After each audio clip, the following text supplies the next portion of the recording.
Hey guys, my name is Tensor. Today we're going to be doing another Flutter application. We're going to be looking at the Flare software, which allows us to build all kinds of cool vector graphics and vector animations, and then export them into Flutter as though they were just normal widgets. Before we get over to the actual Flare software, I'm just going to go over the Flutter side of things real quick. So here I've just got a basic application, as you can see, just the My App class, and then I've got a home page class, which is a stateful widget, and inside of it is a scaffold and a center. In our PubSpec YAML, we need to bring in Flare Flutter, which is at current version 1.3.3.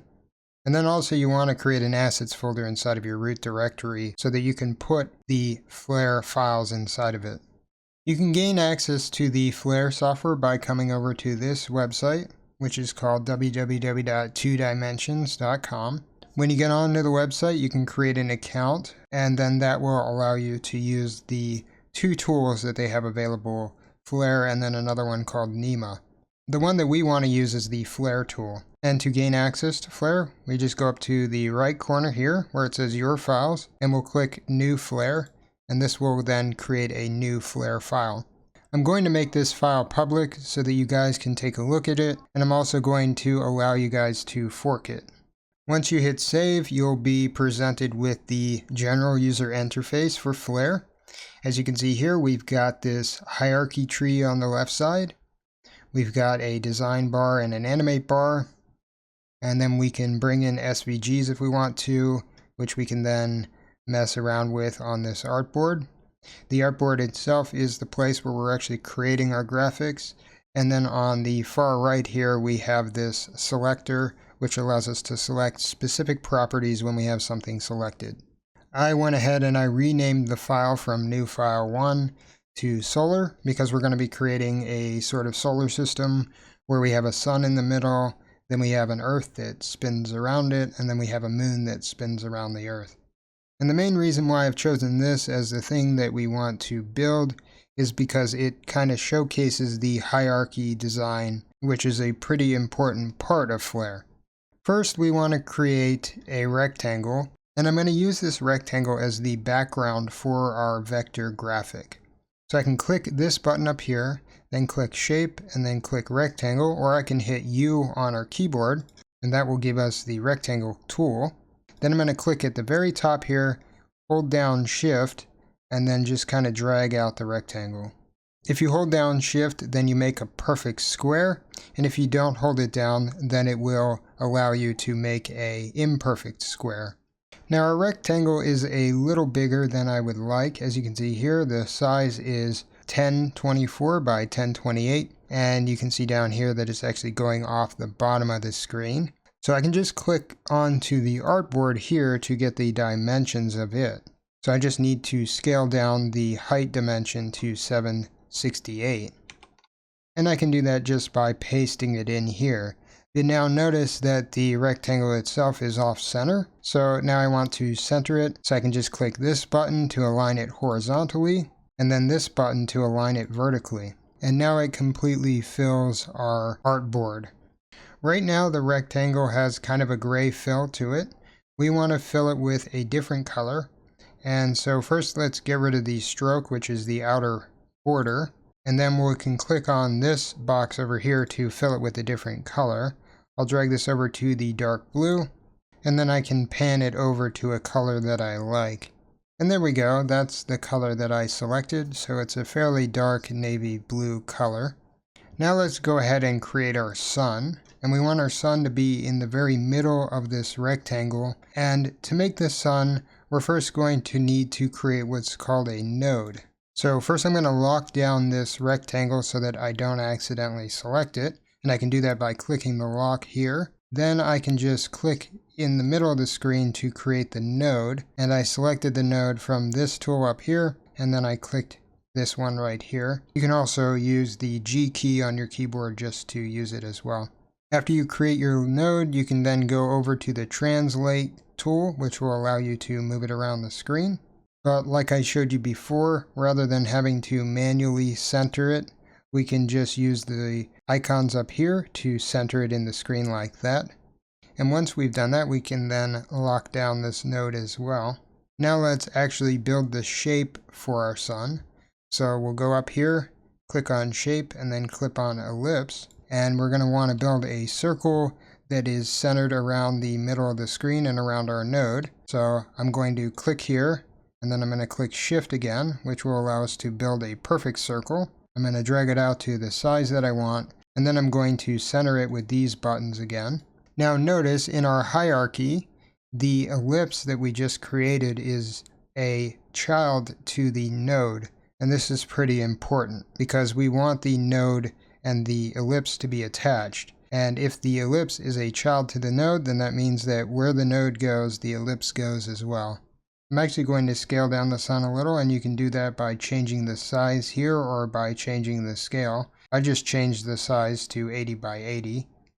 Let's now create another ellipse, and we're going to use this ellipse to kind of guide our Earth's orbital path. So again, I'm going to hit shift, and then I'm going to drag out a ellipse to the size that I like. I'll click on it, and then I want to center it again.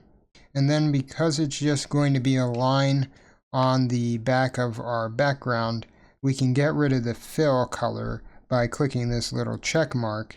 And as you can see, now we can see the sun through it. Again, if we want to, we could resize it, but I quite like the size of this elliptical path. Now notice that the ellipse is not a child to our node, and I want it to be, so I'm going to just drag it here, and you can see that it kind of highlights the node object, and then once I let it go, the ellipse then becomes a child to the node. On the side here, I'm going to click the lock again so that it gets locked down. Now I'm going to create what's called a bone. So you go up to the tool that gives you all the shapes, and down here we've got a tool called bone. You can also access this by using B on your keyboard. The bone is what's going to allow us to control how our Earth rotates around the sun. So I'm going to first draw the root bone. I'm going to center it on top of the node here, and then I'm going to connect it to the outer path. I'm going to go back to the bone tool so that I can drag it out. And there we go. It's approximately where I want it. So let's go to the translate tool and just kind of move it to the line so that it's nice and centered. Now I want to take this root bone and put it underneath the node again. So just drag it under the node so that it will be a child to the node. And then where this bone intersects with our outer circle, I want to create another node, and this will be the node that will signify where our Earth is going to be. If you want to, you can zoom in really close to the item so that you can get the centering very precise, and you can remove any decimals that are in the position as well.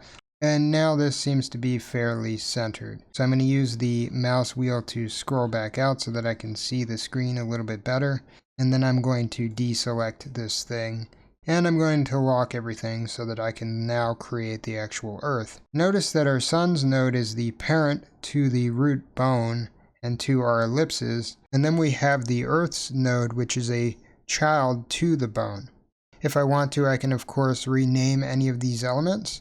So I'm going to rename the sun node to sun node, and then I'm going to rename the earth node to earth node. Now I'm going to go ahead and drag out our Earth. It's 50 by 50, though we should probably make it smaller, so I'm going to make it 40 by 40. And then I'm going to get our translate tool and translate it so that it's in the center of our node. Now let's grab this ellipse and put it inside of our Earth node, so it needs to be a child to the Earth node. And I'm also going to rename it to Earth, and I'm also going to go ahead and rename the Sun to Sun. And I guess we could rename this one to Earth Orbit. Now let's go into our Animate tool and take a look and see how this actually animates. So what we want to do is select the items that we want to animate. With this particular setup, we're just going to be animating the rotation of this bone as it goes around our orbit. Now, if you notice, the animate interface is actually fairly straightforward. We've got a timeline down here, and the timeline stretches by default from 0 all the way up to 10 seconds, with every second being 60 frames per second. When we go to the first second, which would be around here, that's 60 frames that have passed. Then the second will be 120 frames, and so on and so forth. If I click on the bone, I can then click on the rotation here, and you can see to the very right there's this box. If I highlight it, it then gets put on the timeline. And I'm going to go ahead, put it on the timeline, and then center the rotation to 0 degrees. Then I'm going to advance the timeline all the way up to the 10-second mark, and I'm going to change the rotation to 1080 degrees. And again, I want to click this box. Now if I click the play button, you'll see that the Earth is now orbiting around the Sun because the bone is being rotated, and everything that is a child to the bone is also rotating with it. We can also click this button here to make the animation loop. So once we hit 10 seconds, the animation should continue. And as you can see, it just keeps going. So it just goes from 10 and starts over at 0 again. If you want to decrease the duration of the animation, you can do that as well. So we can go here and change it from 10 seconds to whatever we want. So maybe I want it to be 5 seconds, or maybe I only want it to be 1 second. Then I could just change it to be so. I could also change the FPS as well, and we can also change the start time too. We can also rename the animation, and this is pretty important when we get back into our Flutter application. I'm going to rename the animation to rotate with a lowercase r. I sort of glossed over how this animation is actually working.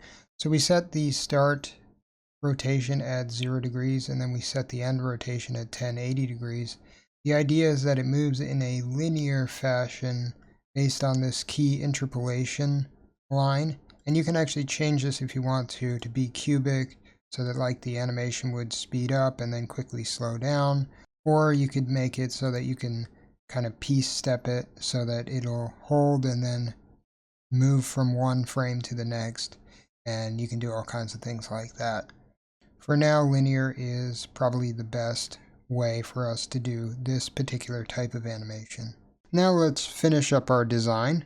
So we want to create the moon, and then we want to color everything to make it look fairly nice. We want to zoom in to the Earth itself and create another bone centered around the middle of the Earth, and then we also want to create a little orbit circle too.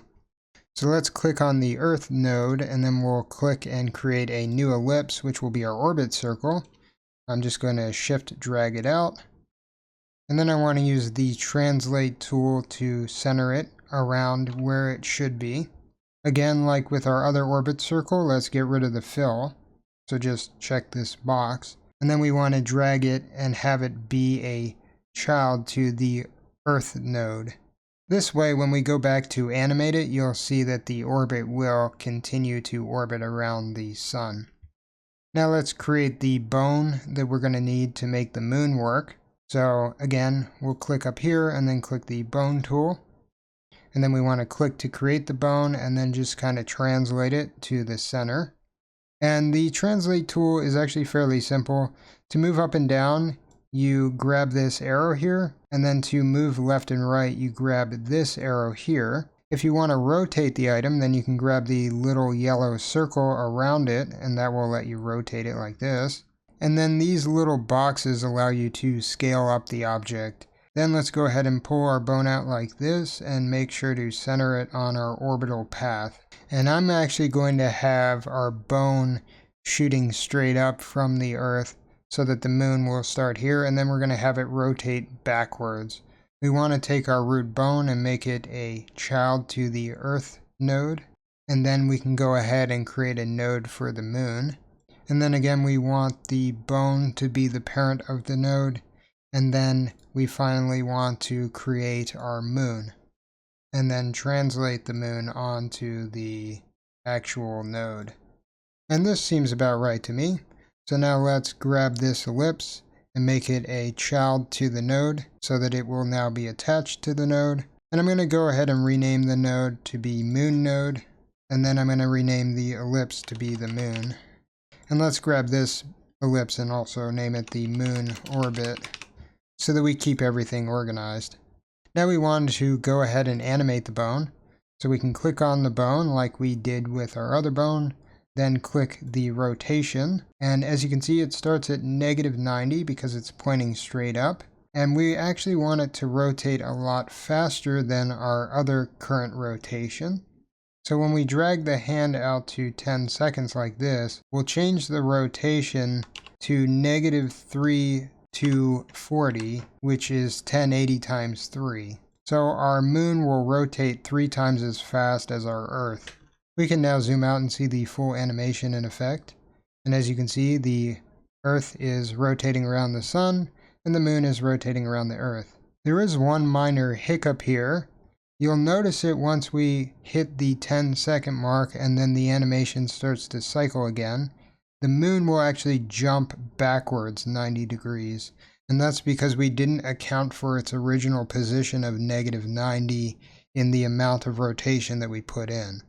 So we just want to subtract 90 from whatever our ending rotational amount is. Before we had -324, and as you can see now we have -3330. Because this is negative, we subtracted 90 from it, it just made it a quote-unquote larger absolute number or a smaller negative number. And as you can see, the moon is now directly above the Earth, which means that when we hit the 10 moment, it'll be like when we were at the first frame of our animation. So now if I go ahead and run it again and I wait for it to hit the 10-second mark, you'll see that it will not just stutter like it did before, and it just smoothly keeps moving around. Alrighty, so now let's go ahead and color everything and make this look decent. So first let's start with the sun. The sun, of course, needs to be some kind of orange or yellow color. So let's make it some kind of orange or yellow color. This looks like a nice enough orange color. Now let's make the Earth itself a nice deep blue color to symbolize the oceans on the Earth. And actually I'm going to slightly increase the Earth too. I'm going to make it 45 by 45 just so that it's a little bit larger in comparison to the moon and the sun. Now with the Earth, we don't just want it to be a blue ball, we want it to have some land on it. And we can do this by creating another shape and then putting that shape on the Earth and then mutating it to look like land. So what I'm going to do is create a polygon, and then I'm just going to drag it out on top of the Earth like this. And then let's grab that polygon, and what we can do is convert the edges to a path, and then this will allow us to edit the vertices individually. So I can click on one of the vertexes, and I can change how we manipulate the vertex to one of these 4 different types. So currently it's straight. I can click this mirrored type, and as you can see it goes kind of funky. And then this will allow me to kind of drag it around and twist it and do all kinds of weird stuff with it. And then I can start to do it with all of our other edges as well to make it look like a funky, weird shaped piece of land. Sometimes you'll get an area that's kind of knotted up like this, and all you have to do is just kind of grab this side here and then just twist it around to unknot it.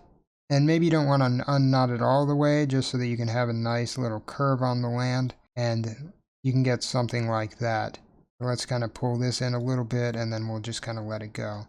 And then we just want to click Done Editing, which will then save the actual path that we just created.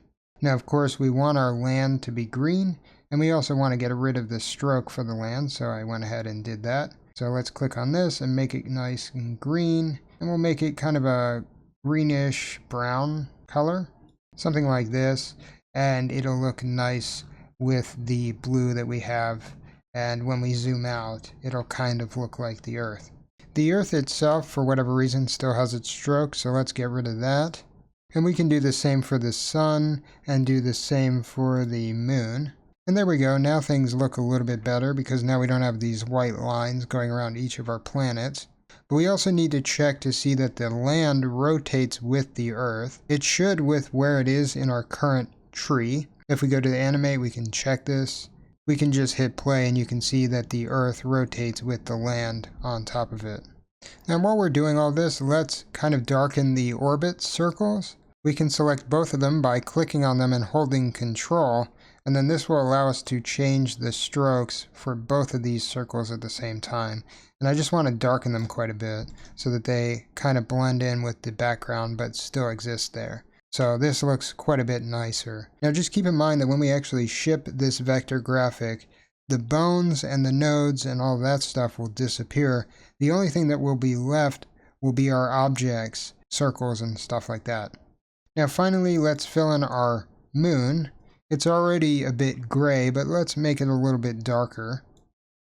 Once you've got it to a color that you want, you can just go ahead and let it go.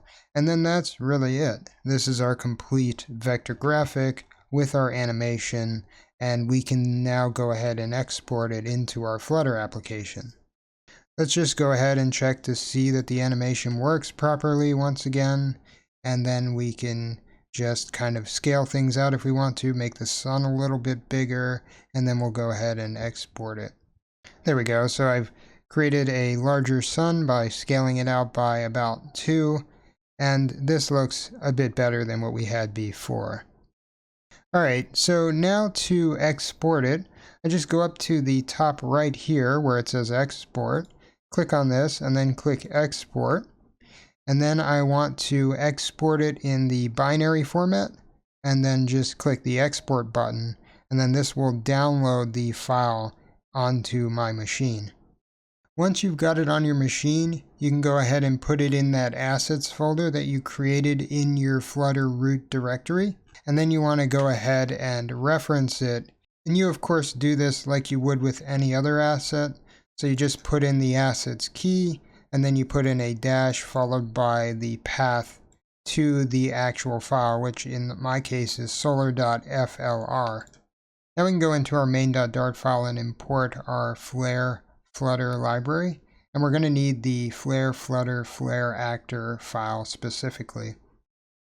Down inside of the build function of our homepage state class, we can now add a Flare actor widget to the center that is inside of the scaffold. And what we want to pass in here is the actual string to the file of our Flare resource. And then we can add some arguments like the way it fits inside of our application using a box fit, and then the actual alignment. So we want this to fit inside of the container, and then we want it to sit at the very center, and we want to execute the animation, so we need to pass in the name of the animation that we want to execute. Remember, we called it rotate, so we can just pass that in as a string. And this is kind of cool because you can have multiple different animations on a vector graphics asset. And as you can see here, the vector graphic sort of acts like any other widget inside of Flutter. And that's all we have to do actually. So this is relatively simple compared to building animations as you normally would in Flutter by creating an animation controller. So now let's go ahead and build our application and run it in our emulator and take a look and see what it looks like. And here we are. Here's our application with our animation. It runs fairly smoothly at about 60 frames per second, and it's a fairly nice animation considering how quickly we built it. If I want to, I can of course make it larger by changing the box fit to box fit cover rather than contains. And now we can actually see the Earth closer, and we can see the moon spinning around it and all that stuff. So like I said before, the Flare actor acts like any other widget, and it allows you to plug this vector graphic asset directly into it, which is pretty cool. Now if you guys want to check out some of the other stuff that has been built with these tools and Flutter, you can go to this Made with 2D page on the 2dimensions.com page, and you can check out some of these applications. There are some games that have been built and some pretty cool applications like this History of Everything application and the Flutter Showcase application. Alright guys, well I hope you enjoyed this tutorial. If you did, feel free to like and subscribe. If you have any questions or comments, feel free to leave them in the box below. And if you dislike this video, then by all means downvote it as much as you like. Have a good night.